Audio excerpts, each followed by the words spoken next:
এটা হলো নগদ $1000। আর যদি তুমি কোনো কারণে এত টাকা হঠাৎ পেয়ে যাও কোনো বাধা ছাড়াই, তাহলে তুমি কিভাবে খরচা করবে? এগুলো ডিসপ্লে করে রাখা হয়েছে যাতে আমাদের প্রয়োজনীয় পোশাক আমরা এখান থেকেই পছন্দ করতে পারি।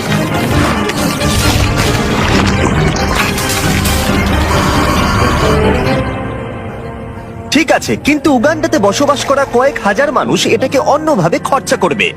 এখানে বসবাসকারী বেশিরভাগ মানুষের দৈনিক রোজগার $1 থেকে $2, যার মানে হলো শিক্ষা পাওয়ার জন্য, ব্যবসা শুরু করার জন্য, পর্যাপ্ত স্বাস্থ্য সেবা পাওয়ার জন্য, এমনকি বিদ্যুৎ পাওয়ার জন্য এটা একেবারেই যথেষ্ট নয়।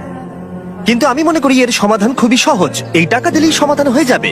কিন্তু এটাও ঠিক, এমন লোকদের এতগুলো টাকা একসাথে দেওয়া ঝুঁকিপূর্ণ হয়ে যাবে যারা এতগুলো টাকা এর আগে কখনো একসাথে পায়নি। তাই যখন একটা অর্গানাইজেশন এই কাজে আমাদেরকে সাহায্য করবার জন্য এগিয়ে এলো, তখন আমরা জানতাম আমাদের আরো জানবার জন্য সেখানে যেতে হবে। উগান্ডা একটি সুন্দর দেশ এবং এখানে কিছু অবিশ্বাস্য লোক থাকে, কিন্তু যখন আমি প্রথম এই প্রোগ্রামটি সম্পর্কে গিভ ডাইরেক্টলির সাথে যোগাযোগ করি, তখন আমার প্রাথমিক প্রতিক্রিয়া এটাই ছিল যে এটা একটা ভয়ানক ধারণা। আমি ভেবেছিলাম যে চরম দারিদ্র্যের মধ্যে থাকা মানুষগুলোকে যদি 1 বছরের পুরো আয় সরাসরি তাদের হাতে তুলে দেওয়া হয়, তাহলে বোধহয় দুর্যোগের মধ্যে সেটা সঠিক হবে না। গিভ ডিরেক্টলি একটা সিলেকশন প্রসেসের মধ্য দিয়ে অর্থনৈতিকভাবে সব থেকে পিছিয়ে পড়া গ্রামগুলোকে বেছে নেবে আর প্রত্যেকটা ফ্যামিলিকে সাইন আপ করাবে। তারপর তাদেরকে একটা করে মোবাইল ফোন দেওয়া হবে আর তারা একটা ইউনিক পিন নাম্বার পাবে। টাকাটা তাদের সিম কার্ডে ডাইরেক্ট ঢুকবে যাতে তারা সরাসরি লেনদেন করতে পারে, অথবা তারা পিন কোড ব্যবহার করে কাছাকাছি আউটলেটে গিয়ে মোবাইল মানি এজেন্টের কাছ থেকে ক্যাশ উইথড্র করতে পারে। এই সমস্ত পিছিয়ে পড়া সম্প্রদায়ের মানুষদের সীমিত কাজের সুযোগ তাদের পরিবারের ভরণ পোষণ অত্যন্ত কঠিন করে তুলেছে। তাদের মধ্যেই একজন হলো পল। আমার স্ত্রী আর 2 সন্তান আছে। আমরা 4 জনে থাকি। আমার পরিবার দিনে একবারই খেতে পায়, আমরা একবারই খাই, রাতের বেলা, যেটা আমার কাছে খুব কষ্টকর। যদি পলের একটু বেশি অর্থ থাকতো তাহলে সে সেটাকে শুধুমাত্র ব্যবসাতেই বিনিয়োগ করতো না, বরং তার সন্তানরা এর পাশাপাশি ভালো শিক্ষার সুযোগও পেত। আমার এখন জীবনের লক্ষ্য হলো সিনিয়র ফোরেস্ট সার্টিফিকেট পাওয়া। হয়তো তারপর আমার জীবনের কোনো একটা উন্নতি ঘটবে কোনোভাবে। চরম দারিদ্র্যের মধ্যে বসবাসকারী লোকেরা খুবই সীমিত। তাদের বেশিরভাগ দিন অতিবাহিত হয় ছোটখাটো কাজে এবং তারা নিজেরা এই দারিদ্র্যের চক্র থেকে বেরিয়ে আসতে পারে এটা তারা ভাবতেই পারে না। 1 বছর আগে এরকমই অবস্থা ছিল টিয়ান এবং লোকুরের। তাদের বাচ্চারা স্কুল ছেড়ে দিয়েছিল আর তাদের এলাকায় কাজ খুঁজে পাওয়া অত্যন্ত কঠিন ছিল। কিন্তু গিভ ডিরেক্টরির কাছ থেকে ডোনেশন পাবার পর তাদের জীবন একেবারেই বদলে যায়। তারা সেই ডোনেশন ব্যবহার করে জমি কেনে এবং নিজেরাই সেই জমিতে চাষ করতে শুরু করেছে।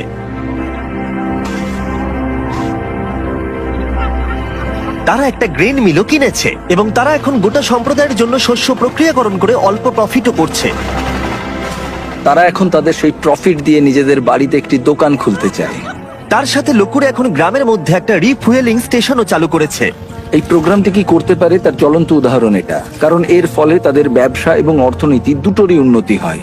তাও আমাদের সন্দেহ ছিল এই ডিরেক্ট ক্যাশ দেওয়াটা কতটা কাজে আসবে। আমরা জানতে চাইছি এতে ওদের কি কি সুবিধা হবে ওদের ট্র্যাডিশনাল সিস্টেমগুলোকে কাজে লাগিয়ে। তাই আমরা স্থানীয় গিভ ডাইরেক্টলি ফিল্ড অফিসার সিলভেস্টোর সাথে দেখা করলাম। আমি এই কমিউনিটির মধ্যেই থাকি, আমি কারামোজাতে কাজ করি। আমি এখানেই জন্মেছি এবং এখানেই বড় হয়েছি। আমার ক্ষেত্রে যেটা হয়েছিল, যখন আমি বড় হচ্ছিলাম, মানে যখন আমি স্কুলে পড়ছিলাম, বিশেষত যখন আমি সেকেন্ডারি এডুকেশনের জন্য পড়ছি, আমার বাবা মায়ের কাছে অতটা টাকা ছিল না যাতে তারা আমার পড়াশোনা আরো এগিয়ে নিয়ে যেতে পারে। তাই আমাদের বাড়িটা বিক্রি করে দেয় যাতে আমি স্কুলে যেতে পারি। সেটা ছিল আমার কাছে আমার স্বপ্ন বিক্রি করে দেওয়ার মতো, আমার সবকিছু বিক্রি করে দেওয়ার মতো। এটা ছিল এক চরম দারিদ্রতা, আমাদের কাছে কোনো কিছুই ছিল না। যখন আমি গিভ ডাইরেক্টলিতে জয়েন করলাম, আমি বুঝতে পারলাম যে এটা অনেক অনেক আলাদা। আগে আমি যাদের সাথে চ্যারিটি করেছি তাদের থেকে অনেক আলাদা। গিভ ডাইরেক্টলি আমাদের ডিরেক্ট ক্যাশ দেয়, সেই ক্যাশটা আমাদের কমিউনিটির মধ্যে যায় আর সেই ক্যাশটা আমাদের কমিউনিটির বিজনেসও বাড়ায়। এই ক্যাশটার বদলেই আমরা আমাদের চাহিদা পূরণ করতে সমর্থ হই। মানুষ দারিদ্র্যের মধ্যে আটকে পড়েছে প্রচেষ্টার অভাব বা সামর্থ্যের অভাবে নয়, সুযোগের অভাবে তারা দারিদ্র্যের মধ্যে আটকে পড়েছে। তাদের মধ্যেই একজন হলো জোসেফ, যিনি গ্রামের প্রধান। কেউ কেউ অনেক দূরের জমির মালিক, তাই আপনার যেটা সব থেকে বেশি দরকার সেটা হলো টাকা, যাতে আপনি কাছাকাছির মধ্যে জমি কিনতে পারেন। আমরা এই ঘাসের বাড়ি তৈরি করি আর উই পোকা এই ঘাসগুলো খুব দ্রুত খেয়ে নেয়, তাই খুব বেশি দিন এই বাড়িগুলো থাকে না। আমরা পরের বছর আবার এগুলো তৈরি করি, ধ্বংস করি, আবার তৈরি করি, এভাবেই চলতে থাকে। কিন্তু এই গ্রামে বাড়ির সমস্যাই একমাত্র প্রধান সমস্যা নয়। ক্ষুধা, দারিদ্রতা এবং শিক্ষার অভাব এই সমস্ত সম্প্রদায়ের মানুষদের অন্যতম প্রধান সমস্যা। তার নিজের গ্রাম পরিচালনা করার বোঝা ছাড়াও জোসেফ গুরুতর স্বাস্থ্য জটিলতায় ভুগছে। কয়েক বছর আগে তার স্ট্রোক হয়েছিল, যেটা তাকে দুর্বল করে দিয়েছে এবং তার কাছে পর্যাপ্ত অর্থ না থাকায় সে প্রয়োজনীয় ওষুধও কিনতে পারছে না। জীবনযাপন এখানে সত্যি খুব কঠিন। আমি বাঁচবো কিনা আমি জানি না, আমি সত্যিই জানি না, কারণ আমার যে রোগটা হয়েছে সেটা খুবই কঠিন। আমি সত্যিই জানি না। এখানে প্রত্যেকের নিজের নিজের চাহিদা রয়েছে এবং আমরা যেটা বুঝতে পেরেছি সেটা হলো এই মানুষগুলোকে একটা ভালো ভবিষ্যৎ দিতে গেলে তাদের নিজেদের এবং তাদের পরিবারের জন্য সিদ্ধান্ত নেওয়ার ক্ষমতা দিতে হবে। তাই আমরা ঠিক করেছি গিফট ডিরেক্টলির সাথে যুক্ত হয়ে এই গ্রাম এবং আশেপাশের 300টি পরিবারকে অর্থ অনুদান করে সাহায্য করব তাদের উজ্জ্বল ভবিষ্যতের জন্য। তাই যখন গিফট ডিরেক্টলি টিম গ্রামগুলোর চূড়ান্ত তালিকা প্রকাশ করছিল, যেটা করতে সারাদিন সময় লাগবে, তখন ড্যান এবং ড্যারেন গ্রামটা ঘুরে দেখলো, যেখানে তারা ছুরি ধার দেবার যন্ত্র দেখতে পেল। তোমার কি মনে হয় এটা আমরা আরো ভালো করতে পারবো? হ্যাঁ, আমার মনে হচ্ছে আমরা ভালো করব। এই তো, তুমি পারবেই। এই তো এইভাবে। হ্যাঁ,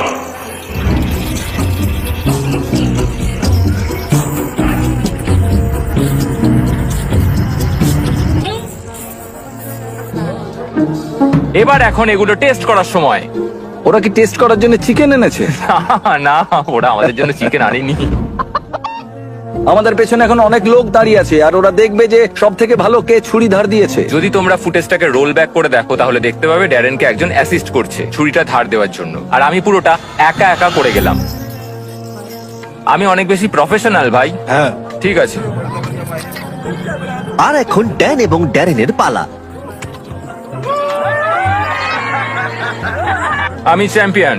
হ্যাঁ হ্যাঁ, তুমি চ্যাম্পিয়ন, তুমি চ্যাম্পিয়ন। ড্যারেন হার মানতে না পেরে অন্য কিছু চেষ্টা করলো। সমগ্র আফ্রিকা জুড়ে লোকেরা তাদের মাথার ওপরে জিনিসপত্র বহন করে থাকে। ড্যান আর আমি এখন সেটাই চেষ্টা করতে যাচ্ছি। ওরে বাপরে। দাঁড়াও। আরে তুমি দাঁড়াও। তুমি কি ঠিক আছে? তোমার হাত নিচে তো? হ্যাঁ, তুমি এটা নিয়ে দাঁড়িয়ে আছো কি করে? ঠিক আছে। তুমি তৈরি তো? ও, আমি জিতে গেছি। হতেই পারে না। ঠিক আছে, এইটা ড্যারেন জিতলো, কিন্তু ওর ব্যাগটা। তুমি এটা কিভাবে করছো?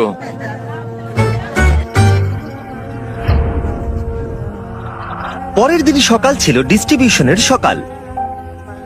এখন সেই মুহূর্তটা এসে গেছে। সমস্ত টাকা 10 মিনিটের মধ্যে ট্রান্সমিটেড হয়ে যাবে। এই মানুষগুলো অবশেষে তাদের দারিদ্র্য থেকে মুক্তি পাওয়ার একটা সুযোগ পাচ্ছে, যা নিয়ে তারা সারা জীবন লড়াই করছিল। কিন্তু গ্রামের মধ্যে জোসেফ ছিল সবচেয়ে বেশি উদ্বিগ্ন, কারণ তিনি জানতেন এই অনুদানটি তার এবং তার পরিবারের জীবন কতটা বদলে দেবে। এটা ছিল সেই মুহূর্ত যার জন্য তারা অপেক্ষা করছিল। তাই গোটা সম্প্রদায় ছিল নার্ভাস এবং এক্সাইটেড।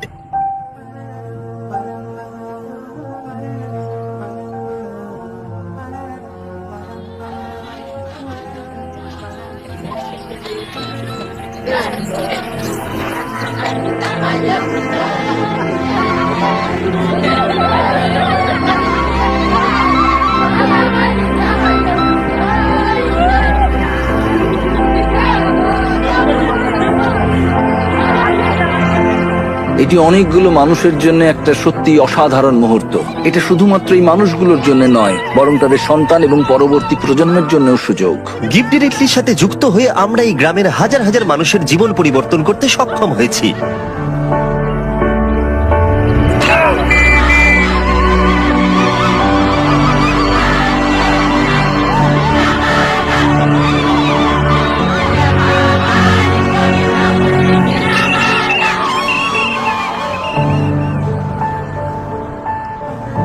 টেক্সট মেসেজ পাওয়ার পর এখন সময় তাদের টাকাগুলো উইথড্র করবার। 100 বছর আগের থেকে এই মানুষগুলো কোনোদিন সেরকম ভাবে সুযোগ পায়নি, কিন্তু এখন তারা এগিয়ে চলেছে, তারা সুযোগ পাচ্ছে। ইতিহাসের একটি কলঙ্কিত অধ্যায় শেষ হয়েছে এবং তারা শুধু নিজেদের জন্য নয়, পরবর্তী প্রজন্মের জন্যও শক্তিশালী ভবিষ্যৎ গড়ে তুলতে পারে। এবং তাদের মধ্যে বেশ কয়েকজন এটার সঠিক ব্যবহার করতে শুরু করে দিয়েছে, যেমন রুথ। এই অর্থকে কিভাবে কাজে লাগাতে হয় তার শক্তিশালী উদাহরণ হলো রুথ। গিফট ডিরেক্টর থেকে টাকাটা পাওয়ার আগে আমি আমার সন্তানদের ঠিকমতো দেখাশোনা করতে পারতাম না, কোনো ওষুধ কিনতে পারতাম না। আমি একজন হাউসওয়াইফ ছিলাম, আমাদের জীবন খুব কষ্টে কাটছিল। কিন্তু প্রতিকূলতা সত্ত্বেও রুথ গিফট ডিরেক্টলির সাহায্যে তার স্বপ্নগুলো সত্যি করতে দৃঢ় প্রতিজ্ঞ ছিল। সে তার স্বপ্নগুলোকে বাস্তবে পরিণত করবার জন্য এবং তার পরিবারের সন্তানদের উজ্জ্বল ভবিষ্যৎ দেবার একটা সুযোগ পেয়েছিল। ও এখন তার ব্যবসায়িক মনোভাবকে ব্যবহার করে শুধুমাত্র নিজের উন্নতিকরণের জন্য নয়, বরং তার পুরো সম্প্রদায়ের উন্নতিকরণের জন্য। আমি এখন আমার পরিবারের সব দায়িত্ব নিতে পারছি। এখন আমাদের জীবন অনেক সহজ হয়ে গেছে। আগের মতো আমাদের আর কষ্টে দিন কাটাতে হয় না। কিন্তু রুথি একমাত্র নয় যে তার টাকাগুলোকে সঠিকভাবে ব্যবহার করতে শুরু করেছে, যেমন আউমা যে তার গোটা জীবনকে উৎসর্গ করেছে শিক্ষার জন্য। বছরের পর বছর কঠোর পরিশ্রম করে সে তার নিজের জমি কেনবার টাকা অর্জন করতে পেরেছে এবং গিফট ডিরেক্টলির অর্থ অনুদানের সাহায্যে সে তৈরি করেছে ক্লাসরুম, টয়লেট, এমনকি 7 জন টিচারকেও সে হায়ার করেছে। বর্তমানে এই স্কুলে 200 জনেরও বেশি ছাত্রছাত্রী রয়েছে।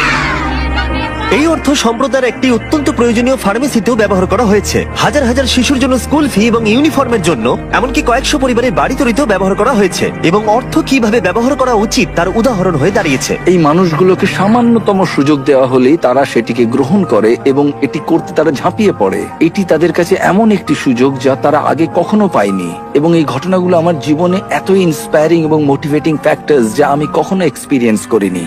ট্রিপটা শেষ করার জন্য ড্যারেন আরো একটি স্কুল পরিদর্শন করলো। গিফট ডিরেক্টলির অনুদানে 1 সপ্তাহের মধ্যে শিক্ষার্থীর সংখ্যা গিয়ে দাঁড়িয়েছে 650 থেকে 980, কারণ তাদের প্যারেন্টসরা এখন সক্ষম স্কুলের ফি দিতে এবং ইউনিফর্ম কিনতে। Little children, little children, obey your parents, little children. কিছুক্ষণ আগেই মেঘের আওয়াজ শোনা যাচ্ছিল। আসলে সবেমাত্র বৃষ্টি শুরু হয়েছে। বাচ্চারা গান শুরু করতেই মেঘ মুছে গেল এবং আকাশ এখন উজ্জ্বল। এটা একটা খুবই আশ্চর্যজনক অভিজ্ঞতা ছিল। Little children, obey your parents. Gift directly প্রমাণ করেছে যে আমাদের প্রাথমিক ধারণা একেবারেই ভিত্তিহীন ছিল। আমাদের এরকম নতুন অনেক আইডিয়া আছে যাতে আমরা সবাই মিলে একটা সুন্দর ভবিষ্যৎ গড়ে তুলতে পারি। কিন্তু প্রয়োজন আরো অনেক। তাই আমরা গিফট ডিরেক্টলির সাথে অর্থ অনুদান দিতে মাত্র 1 মাইল দূরে আরেকটা গ্রামে গেছিলাম। সাহায্য করতে চাইলে ডোনেট বাটনে ক্লিক করুন বা giftdirectly.org/beast এ যান, যাতে আমরা আরো বেশি করে উগান্ডাবাসীদের সাহায্য করতে পারি। বাই। সাবস্ক্রাইব।